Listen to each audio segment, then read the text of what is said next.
Antes de mais nada, eu quero mostrar a vocês um retrato da maior importância, porque é um retrato social, econômico e político do Brasil e do mundo. Venham aqui nesta janela que vocês podem ver e até registrar esse retrato. Olha, aqui já dá, mas melhor da outra janela. Olha aqui. Vou abrir a janela para vocês verem esse retrato. Se vocês quiserem, podem enfocar, por exemplo, um palácio ali, semi-escondido, e um palacete, que é uma casa de festa que funciona raras vezes por ano. Mas em seguida você olha e o que mais aparece mesmo é a favela. Neste caso é a favela da Rocinha, olhem lá. E ali você vê a pobreza, a miséria mesmo, e algumas das casas são muito miseráveis. E o pior é que isso não é isolado do Brasil, é todo o Brasil. Pior ainda, eu vi isto em toda parte do mundo. Eu poderia dizer que o Brasil está perdendo a vergonha na cara, mas isso seria uma frase. O Brasil está perdendo a soberania, está perdendo seu projeto de nação. O projeto de nação brasileiro passaria hoje pelo petróleo assegurado para a Petrobras, ou para o Brasil, pelo menos. Você veja, o povo está na rua novamente. O povo lutando por saúde, por educação, por segurança. Pouquíssimos falam no perigo de nós perdermos esses barris, bilhões de barris que estão lá no Campo de Libra. Ninguém fala sobre isso, porque ninguém nem sabe que exista o Campo de Libra. A verdade é essa. O povão não sabe disso. A soberania vai para o espaço. O dinheiro que serviria para resolver os problemas do povo brasileiro, na verdade, vão resolver os problemas das multinacionais e das grandes corporações e de grandes petroleiras mundiais. Bom, eu acho que os petroleiros têm razão com relação a esse tema, e acho que nós devemos defender as jazidas de petróleo que nós temos no Brasil. Eu acho meio estranho que na hora que você descobre que você tem algo muito valioso no seu quintal, você não vai vender a sua casa naquele momento. Quer dizer, assim, eu descobri uma mina de ouro na minha casa, mas eu não tenho competência para extrair esse ouro, então eu vou passar a minha casa para quem sabe fazer isso, né? Eu achei estranhíssimo que o governo tenha uma atitude tão burra com relação a esse tema. Pode ser que eu esteja enganado e que seja uma grande vantagem vender tudo mesmo. Podia vender até o Brasil de uma vez e pronto. E talvez a gente não tenha capacidade para cuidar, então vamos vender, porque outros saberão cuidar melhor do nosso país do que nós. Para que leilão? Leilão é entrega das nossas riquezas. Já foi nosso pau-brasil, já foi nosso ouro, já foi nossa cana-de-açúcar, e hoje o governo brasileiro, infelizmente, entrega os poços de petróleo para as multinacionais que, historicamente, e a gente consegue observar, hoje só constrói guerras a todo mundo. Se você observar, em 100 anos do século passado, você teve mais de 200 guerras ou conflitos graves, que mataram centenas de milhões de pessoas e outros tantos milhões ficaram inutilizados física ou mentalmente. A guerra geralmente é um objetivo de saque, assim como a violência individual é um objetivo de roubar, furtar. E muitas delas, acho que a relativamente maior número, foi pela riqueza mais importante do século, que foi petróleo. E deste século também.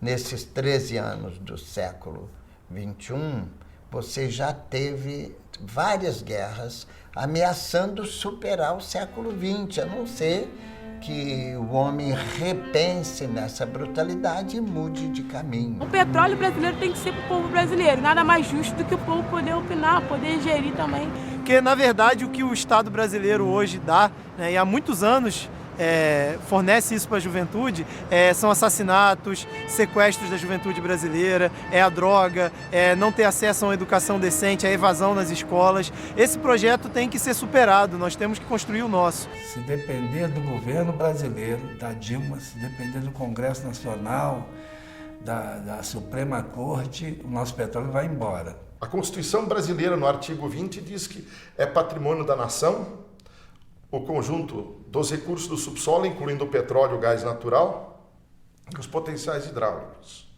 O artigo 5º da Constituição brasileira diz que são direitos sociais, o direito à educação, à saúde, à moradia e outros mais.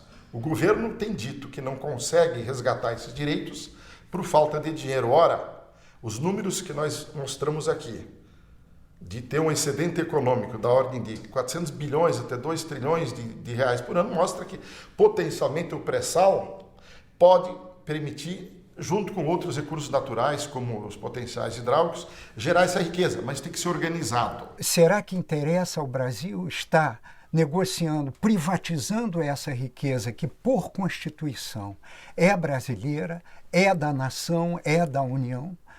Estar vendendo aceleradamente essa riqueza sem beneficiamento para o exterior, permitindo que os Estados Unidos, inclusive, acumulem petróleo para tempos em que o petróleo será muito mais caro, porque mais escasso, e o petróleo nosso vai estar servindo aos Estados Unidos para eles comandarem o comércio internacional desse bem tão especial. Tudo isso é irracional. Caberia uma outra política para o país. O futuro dos nossos desejos passa estrategicamente pela maneira como o país cuida da energia. Pois bem, eu sou da geração do petróleo é nosso. E quero agora reafirmar: o petróleo tem que continuar sendo nosso. Entregá-lo à exploração de estrangeiros é, do meu ponto de vista, um erro histórico brutal. Gastamos milhões de dólares para explorar, para pesquisar e para descobrir esse petróleo. Achamos o petróleo. A Petrobras foi e gastou dinheiro com o dinheiro do povo brasileiro. Quer queira ou não, a Petrobras é do governo brasileiro. As maiores ações estão na mão do governo brasileiro. Consequentemente, é do povo. Então, o povo foi lá e contribuiu com o seu imposto e ajudou a Petrobras. E lá no pré-sal, descobri, sim, uma das maiores reservas mundiais de petróleo que nós temos, 42 bilhões de barris. Aí, o que acontece? Agora que nós sabemos que o petróleo lá, na hora da gente sugar esse petróleo, aí vem alguém e diz: olha, não, a Petrobras não tem condições de explorar sozinha. Como não tem condições? Ela não tem reserva. Ótimo, mas o governo brasileiro tem reserva. A riqueza mais importante que nós temos é o futuro. Se nós continuarmos a leiloar a principal riqueza que nós conquistamos, nós vamos perder o futuro. Nós vemos um sistema que as pessoas são chamadas a votar de 2 em 2 anos só, mas não participam de uma decisão política. Todas as eleições são estelionatos eleitorais, onde se falam mentiras e não se cumpre nada disso. A Dilma Rousseff se elegeu dizendo que ia ser contra as privatizações e está promovendo a maior privatização da história do país. Desde já, eu afirmo a minha posição. É um crime privatizar a Petrobras ou o pré-sal. Isso seria um crime contra o Brasil, porque o pré-sal é o nosso grande passaporte para o futuro. Vamos também leiloar em outubro um imenso campo de petróleo do pré-sal, o Campo de Libra. O educador Paulo Freire já sustentava que não basta a informação, o conhecimento, é preciso que ela gere consciência, e de preferência uma consciência nacional e popular.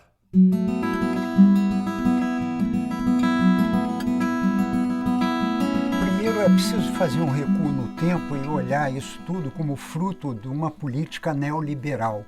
O conceito neoliberal de economia levou a uma retirada crescente do Estado do seu papel de planejador e de regulador da diversidade da sociedade. O neoliberalismo tem essa lógica. Cada empresa, cada ator econômico, seja empresa, consumidor, contribuinte, vai procurar o seu máximo benefício. E, diante do confronto de interesses que se dá nesse espaço econômico, vai chegar a um equilíbrio entre oferta e demanda, que é o reino ideal da economia neoliberal. Na prática, isso não acontece. Os mais fortes ganham sempre e submetem os mais fracos, que ficam carentes. Sem democracia econômica, não há democracia política. Então, o povo não participando das riquezas se torna objeto. A primeira campanha, O Petróleo é Nosso, começou com a União Nacional dos Estudantes. E desde aquela época se debatia a importância do Brasil ter controle sobre as suas reservas de petróleo. E essa campanha do Petróleo é Nosso foi talvez a grande campanha que movimentou o Brasil, que fez o Brasil se manifestar. E nós participamos da legislação, quando o Dr. Getúlio Vargas mandou a lei para o Congresso Nacional. Foi um dos momentos bonitos de euforia do povo brasileiro. E, digamos assim, foi uma campanha altamente positiva. O Brasil participou. Naquele momento, o governo Getúlio Vargas pensou no país do futuro. Pensou estrategicamente e tomou uma decisão fundamental para o desenvolvimento nacional. Criou uma empresa nacional do petróleo, criou o monopólio estatal do petróleo. Isso foi uma decisão acertada daquele período. A criação da Petrobras, a continuação das pesquisas sobre a extração do petróleo e a construção de uma empresa que se tornou, ao longo do tempo, uma das maiores empresas de produção, extração e refino de petróleo do planeta.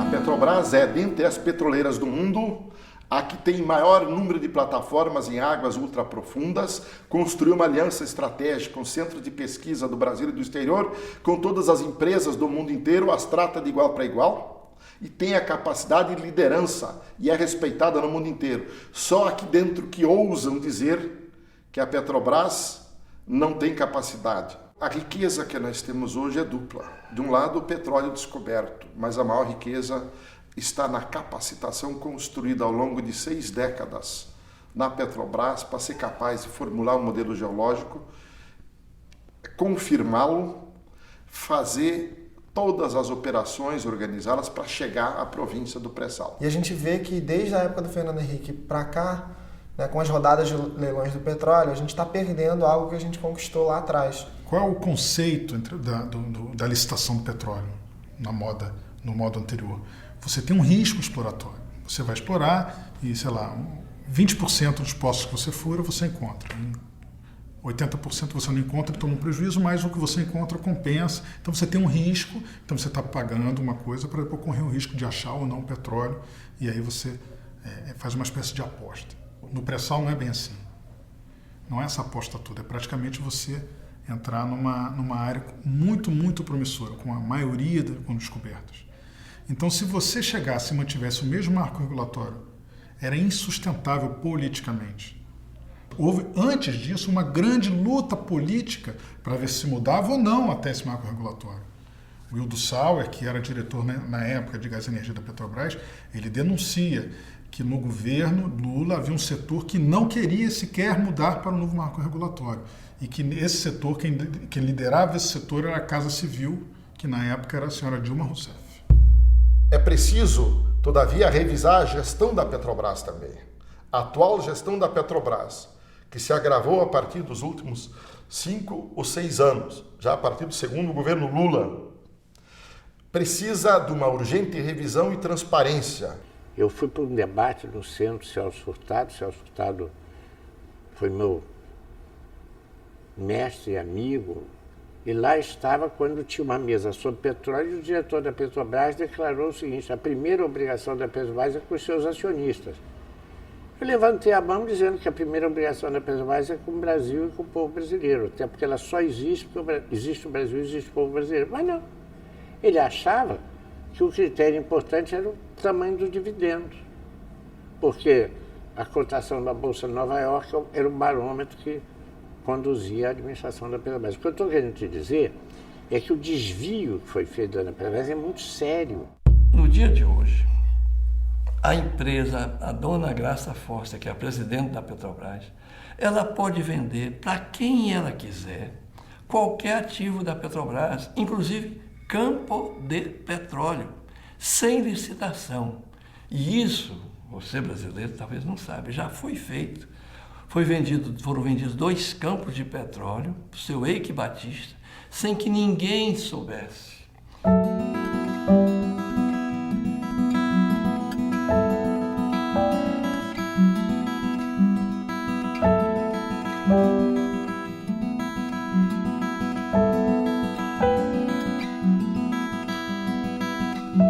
Sabe o que é o pré-sal hoje no Brasil para decidir leiloar, né? Quais são os critérios, qual é a transparência que vai haver nesse leilão? Bom, mas eu sou contra o leilão a princípio. Aliás, as próprias dimensões desse campo de Libra mereceriam um exame mais cuidadoso por conta do governo. Afinal de contas, estimá-lo entre 8 e 14 bilhões de barris por si só já mostra uma imprecisão muito grande. Para saber quanto petróleo tem, basta contratar a Petrobras. É uma estimativa de 100 poços, de Santa Catarina a Espírito Santo. Feitos pela Petrobras, custaria algo como 5 a 6 bilhões de dólares apenas, e nós saberíamos se temos 100 bilhões de barris, 200 bilhões de barris ou 300 bilhões de barris. A Noruega, quando começou as atividades no Mar do Norte também, ela escolhia os melhores blocos e dizia, nesse aqui quem vai atuar é a Statoil. Esses outros aqui podem ir para leilão. Estamos, entre aspas, proletarizando a Petrobras em favor do capital financeiro internacional, para arrancar o petróleo de lá, jogá-lo no mercado internacional, para atender a estratégia americana de conseguir reduzir o preço do petróleo e assim melhorar a sua taxa de acumulação. Se eu for Banco Internacional e a Petrobras vier me procurar e dizer, eu tenho um campo chamado Libra, que eu furei e que já deu uma quantidade espantosa de petróleo. Aqui estão todos os estudos geodésicos que demonstram que lá está uma reserva da ordem de 18 bilhões de barris. Preciso de um empréstimo, na hora. Nós podemos garantir uma vida digna, com emprego, salários, avançar a tecnologia, o crescimento, o desenvolvimento desse país. E isso, essa riqueza que hoje tentam entregar por uma miséria de 10% de royalties, é realmente um crime de lesa pátria.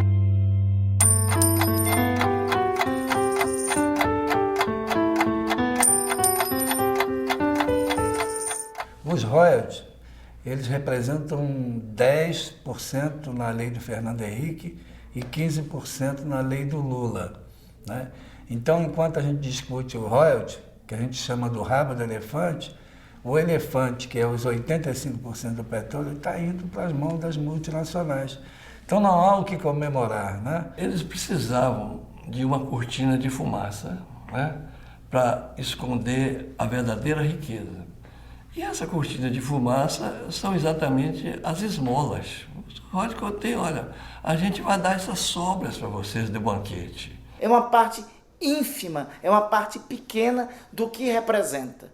O fundamental é a quem pertence o controle dessa riqueza. E o que nós temos que dizer é que essa riqueza não pode ser controlada, não pode ficar sobre o controle de interesses de empresas multinacionais. No mundo, os países exportadores ficam com 80% da produção e a empresa produtora fica com 20% e ainda fica muito satisfeita, porque é um lucro fantástico. Então, quando o governo Lula, após a descoberta do pré-sal, resolveu mudar essa legislação entreguista, aí então o lobby internacional, representado pela Fiesp, pela Firjan, pelo governador do Rio de Janeiro, do Espírito Santo, fizeram um tumulto com a questão dos royalties para não deixar mudar a lei anterior, que era muito favorável às empresas estrangeiras. A gente fica com essa briga do que vai ser feito com os royalties do petróleo e parece que a solução para a questão da economia no Brasil são os royalties do petróleo, não são. Usar o petróleo como a principal fonte, né, a principal matriz energética, não é uma boa saída para, eu diria, para qualquer nação. Então, até a própria questão do pré-sal, né? Para que a gente precisa usar o pré-sal? A gente podia deixar ele lá, inclusive, né? Porque para e pensa, o petróleo se esgota. Se a gente extrai tudo de uma vez só, qual o impacto ambiental que isso tem? Isso é muita coisa.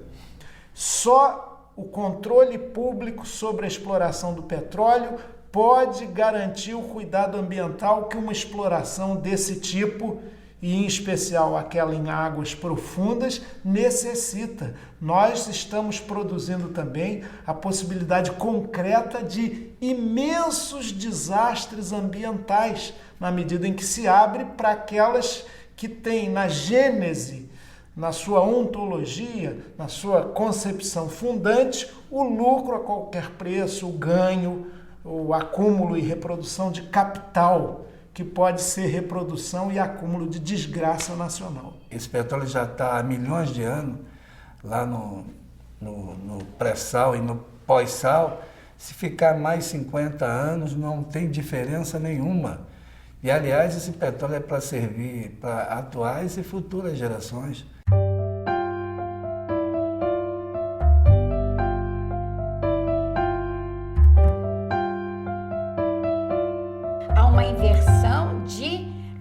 Notícias para a sociedade. Depois do sucesso que foram as primeiras passeatas, agora só se passa o que existe de pior. Só falam nos vândalos, só falam naqueles que estão lá, justamente não se sabe mandados por quem, para atrapalhar um movimento legítimo. O grande desafio que nós temos é procurar obter canais de informação que sejam seguros, que sejam eficazes e que possam informar e levar, portanto, a reflexão e a conscientização do povo. E, infelizmente, a mídia dominante cumpre um papel deseducativo nesse sentido.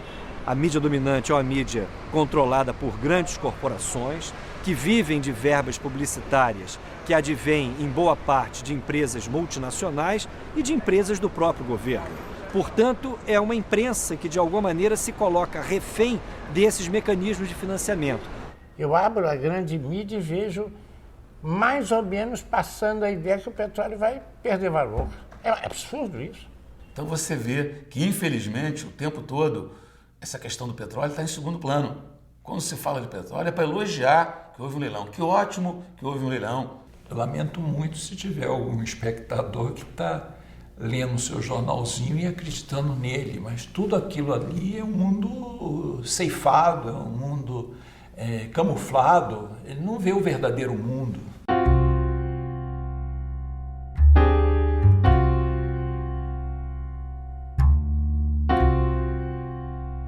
Nós podemos chamar o sistema político nacional, brasileiro e global de corporatocracia em vez de democracia. Então, nessa perspectiva, quem ganha são as empresas privadas. Com essa pressa, com essa falta de planejamento do desenvolvimento total da economia e da sociedade brasileira, onde cada política específica, como a política energética ou a política de transporte, tem que fazer parte de um projeto mais abrangente que tenha como eixo central o bem-estar, a satisfação das necessidades da população brasileira, e todo o ganho material como meio para este grande objetivo. Não é o eleitor que comanda a votação dos deputados. É quem financiou a campanha deles, os grandes lobbies empresariais. Então as multinacionais, através dos seus lobbies, através de testes de ferro, ou diretamente em doação de campanha, as verdadeiras bancadas no Congresso Nacional não é a bancada do PMDB, a bancada do DEM ou do PT, é a bancada ruralista, a bancada das empresas farmacêuticas, a bancada dos tubarões da educação, a bancada do petróleo, que muitas vezes tem interseções entre si também. O Barack comanda a política externa brasileira, pelo menos é a impressão que a gente tem, com esses atos concretos e predatórios à soberania. Os Estados Unidos está muito longe daqueles princípios dos pais fundadores da pátria. Princípios de liberdade, aquele discurso extraordinariamente bem elaborado que deu início à organização do país. Hoje a coisa fica clara. Quem manda é o capital financeiro, são as petroleiras, é o interesse econômico. Quando o Brasil descobriu o petróleo com perspectiva se tornar até uma super Arábia Saudita. E com isso, o que acontece? A chamada Quarta Frota Americana veio logo passear nas costas do Brasil, como que ameaçando: ceda esse petróleo ou então eu tomo. E, aliás, você vê, eu nem sei se esses tais leilões que estão fazendo, se seriam leilões por meio de chantagem ou não, ameaças graves. Então, de repente, os governos têm que se submeter sob pena de correr o risco de uma guerra destrutiva da nação. Veio o vice-presidente dos Estados Unidos falar pessoalmente com a Dilma e com a Graça.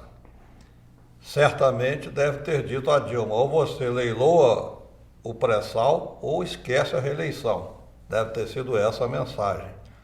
E a Graça para dizer: olha, compre o mínimo que você puder, fique com seus 30% e não se engraxe aí da proposta, porque nós queremos esse campo. O que acontece é que é muito diferente de você estar na oposição, estar fazendo luta política fora do governo, estar no governo, né? Estar no governo é uma coisa complicada, porque você não tem, primeiramente, você não tem uma base, e no Brasil é característico isso, nenhum governo teve uma base de apoio muito grande, muito sólida no Congresso. Nunca tem. Você tem uma visão militar que o tempo todo, embora seja nacionalista a maioria das vezes, vê a política de modo diferenciado, né? Tem o medo da esquerda e acha que o grande sistema é o capitalista. Mas, quando você atinge o governo, chega numa posição de mando, de controle, o que acontece é que a pressão é muito grande. Aquela visita do Obama aqui no último vinda do Obama ao Brasil foi caracteristicamente bem mostrado, cuja finalidade era intimidar. Que a única guerra justa da humanidade seria a guerra de palavras, a troca de ideias, o diálogo claro, honesto, com concessões recíprocas, até chegar a esse resultado. Esse é o melhor caminho possível. É claro que hoje a humanidade não tem entendido assim e tem acumulação de forças e de armas. Quem acumula forças e arma bélica está seguindo a filosofia errada que vem desde os romanos, isto é, si vis pacem para bellum. Quer dizer, se você quiser a paz, prepara-te para a guerra. O que é um sofismo, uma mentira. Quem quer a paz, procura a paz, se não a guerra. Quem quer a guerra, procura os meios de guerra.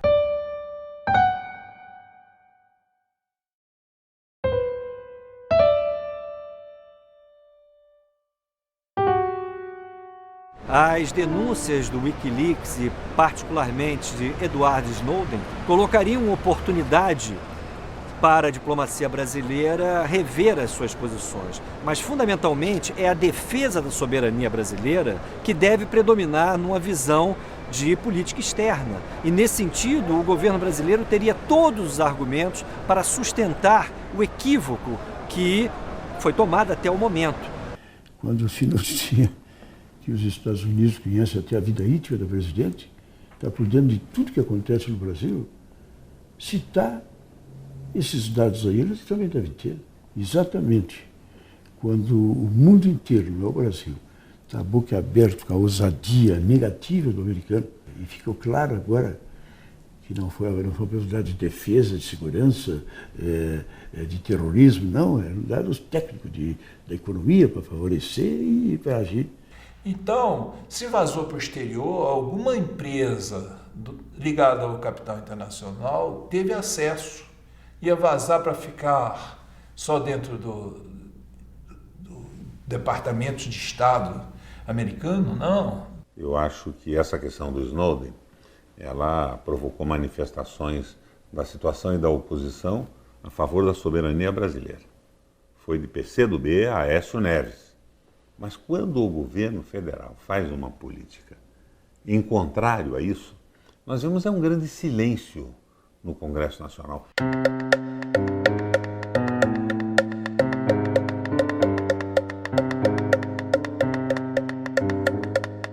É fundamental termos uma articulação de parlamentares aqui que reacendam a bandeira dos anos 1950, é tão atual quanto era na época. E, sobretudo, a gente superar nossas divergências Essa unidade tem que ser feita, então, com humildade, para ser suprapartidária e ninguém discutir agora se o que eu quero é socialismo, se o que eu quero é um capitalismo progressista ou um anarquismo. Eu tenho que, nesse instante, atravessar esse rio.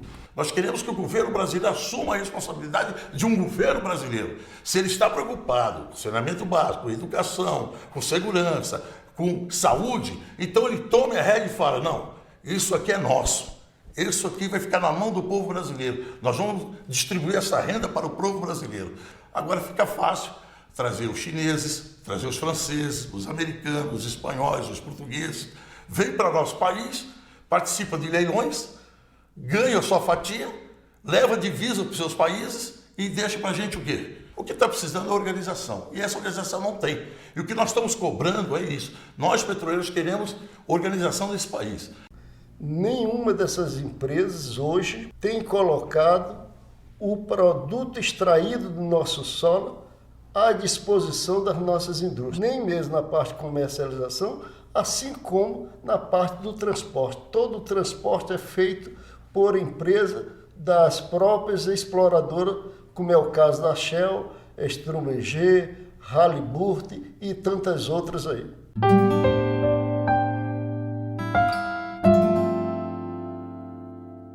O petróleo é um bem finito.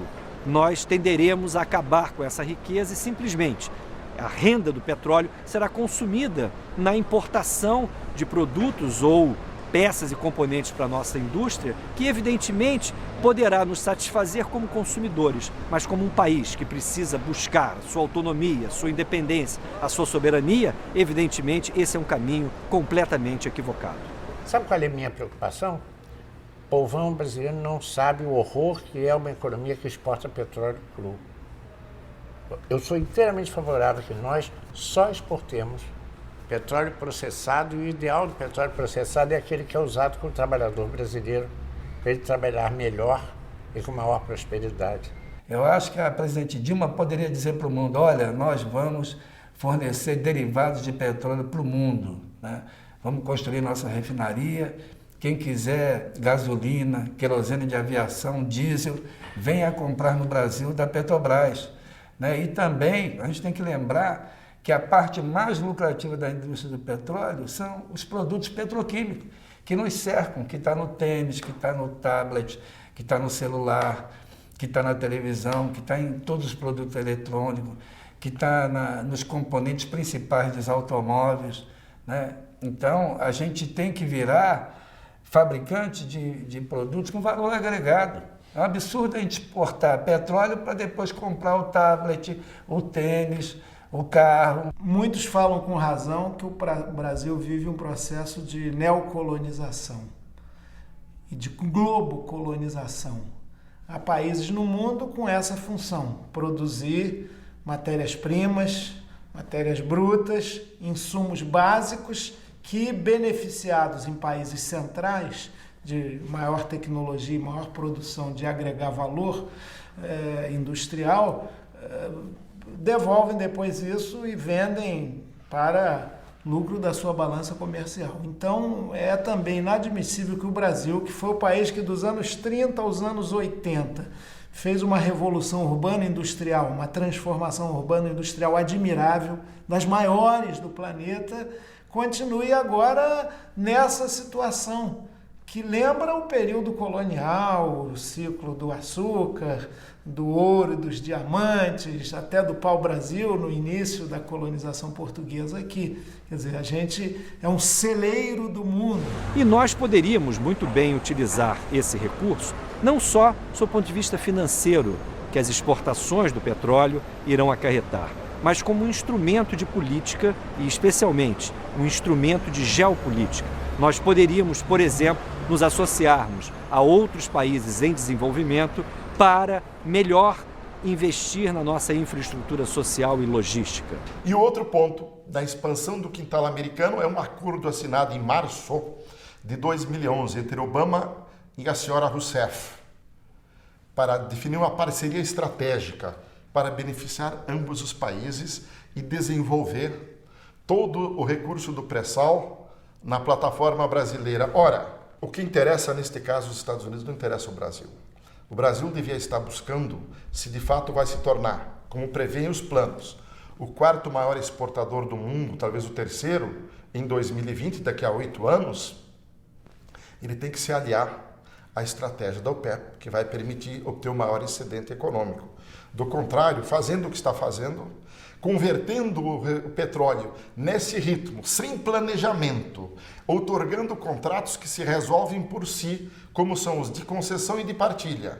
Em 20 ou 30 ou 35 anos, toda e qualquer gota de petróleo estará exaurida, no ritmo que dita o contrato, não no ritmo necessário para organizar a produção brasileira em cooperação com a OPEP, de forma que esta subordinação brasileira e também a mexicana, a estratégia americana, não serve aos interesses do país. Se você perguntar quem tem direito a planejar atualmente nesse mundo neoliberal, quem tem direito a planejar é cada empresa.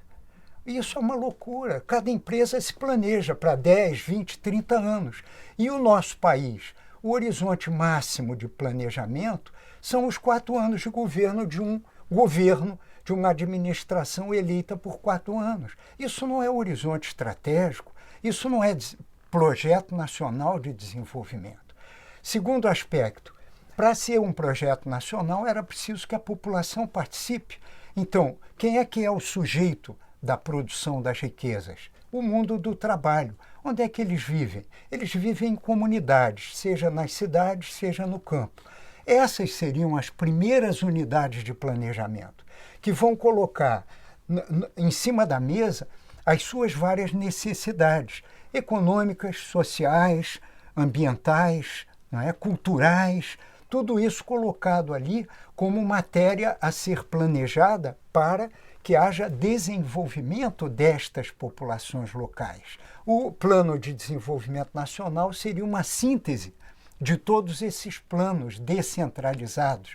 Isso seria um planejamento democrático, participativo, soberano e endógeno do desenvolvimento nacional.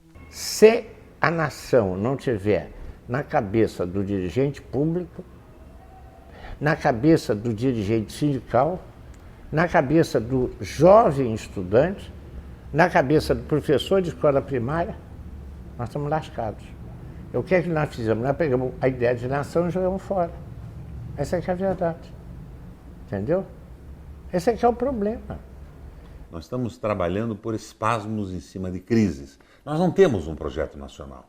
O PIB brasileiro, alguns anos atrás, tinha 31% da sua composição em produtos industriais produzidos no nosso território. Isso caiu para 13%. Nós estamos primarizando a economia. E esse petróleo da Libra podia ser o petróleo da grande arrancada, da industrialização, da educação, da saúde, tudo isso que nos falta.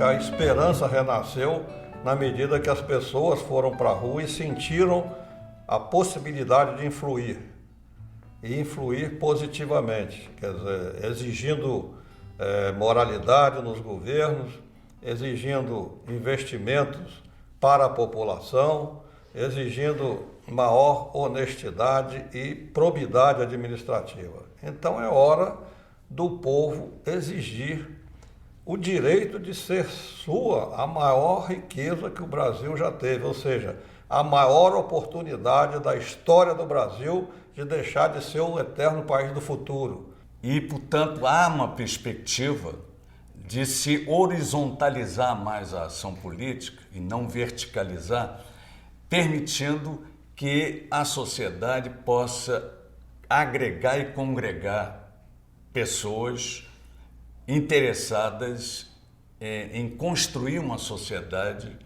mais fraterna, mais igual, mais comprometida com as novas gerações diante de tantas ameaças que a gente tem pela frente. É intolerável que um governo que originalmente surgiu de um partido democrático que se dizia socialista e popular, hoje esteja traindo os trabalhadores e a população brasileira naquilo que este país tem de mais importante, que são seus recursos naturais, especialmente o petróleo. De forma que é necessário, é urgente que se faça a mobilização para impedir a entrega desses 15 bilhões, talvez, de barris. Para fazer isso, a gente tem que fazer junto a mudança do marco regulatório da comunicação. Se essas coisas não forem feitas de modo simultâneo, a gente vai ter sempre um conflito entre o interesse popular e o interesse das grandes corporações. A gente deixar que as grandes decisões, né, para o nosso país só passem pelas empresas e pela lógica do lucro, né, eu acho que é um grande erro, porque exatamente esse sistema financeiro, essas empresas todas que criaram essa crise que a gente está vendo no mundo desde 2008. E a saída para essa crise passa não por essas empresas, passa pelo povo organizado na rua, cobrando e principalmente decidindo, né, qual o futuro que ele quer para si. As nossas vozes nesse parlamento são poucas. As vozes da maioria estão compliciadas com os interesses e com as forças políticas e econômicas que vão realizar o leilão. E eu acredito que, essencialmente, a pressão popular poderá fazer com que o governo chame a responsabilidade a si e, principalmente, assuma a defesa dos interesses maiores do Brasil. Então, a lógica tem que ser prioridade para o Brasil, prioridade para o povo brasileiro e, secundariamente, na minha visão, prioridade para os irmãos sul-americanos. Por quê? Porque eu gostaria muito que houvesse na América do Sul, Estados Unidos da América do Sul, que aí nós teríamos alguma coisa para se contrapor aos Estados Unidos da América do Norte. Agora, esse discurso não é feito. A minha participação aqui é o apelo de um brasileiro absolutamente angustiado, que teve o privilégio de, por quase 5 anos, servir como diretor da Petrobras, e assim compreendê-la, e assim internalizar a importância e o papel que ela pode ter como instrumento de mudança da realidade concreta do povo brasileiro. Vê-la vilipendiada como está sendo e ver o pré-sal tratado com essa desfaçatez como vem sendo tratado, me faz soltar esse grito de angústia e um apelo a que finalmente nos unamos todos para levar esta campanha a todos os cantos do Brasil e resgatar o que é um direito de todos os brasileiros. Este é o apelo, este é o clamor que sai da profundidade da minha angústia, que é preciso dar esse testemunho, clamar para que nos unamos e evitar que mais uma vez a história se repita contra a possibilidade de alterar definitivamente este país que poderia ser muito mais humano, muito mais justo e muito mais igualitário.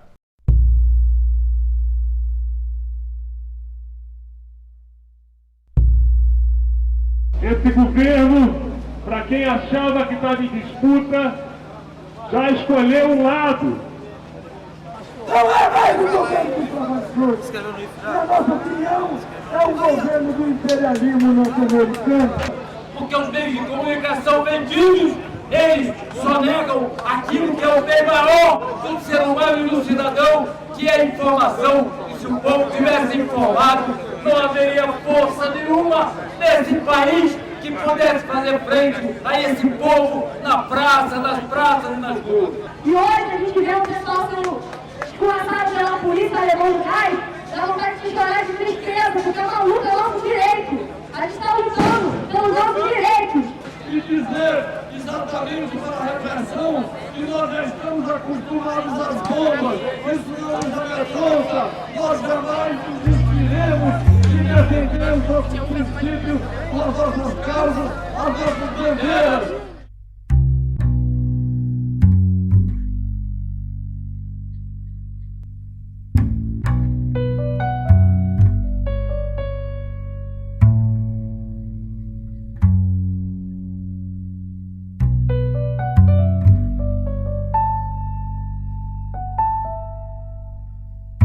Quem constrói os palácios, palacetes, casas nobres, certamente mora na favela ou mora até na rua. Há pessoas que moram praticamente na rua.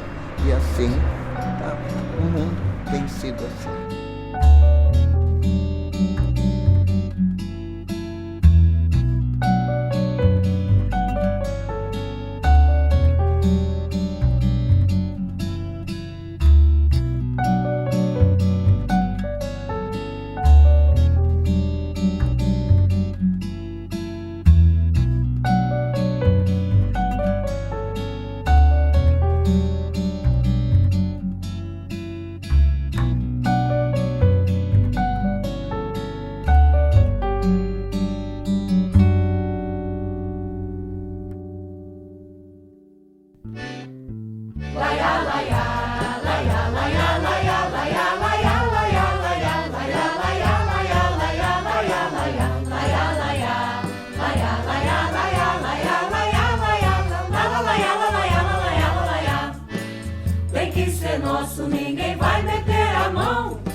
Esse petróleo é patrimônio da nação, tem que ser nosso, ninguém vai meter a mão.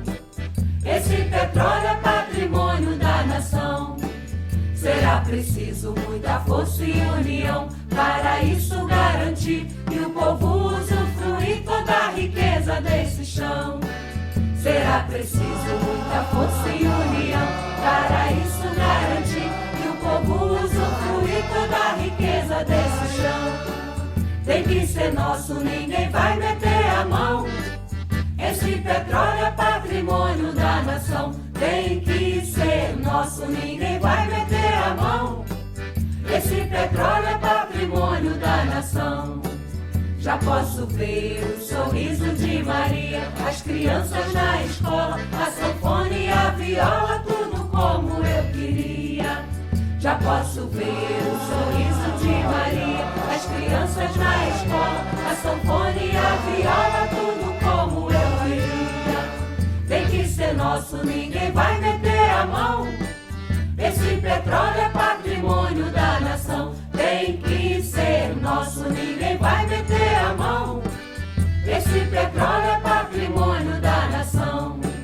Zezinho já disse, vou estudar pra doutor. Se o dinheiro do pré-sal for mesmo pro social, tudo vai mudar de cor.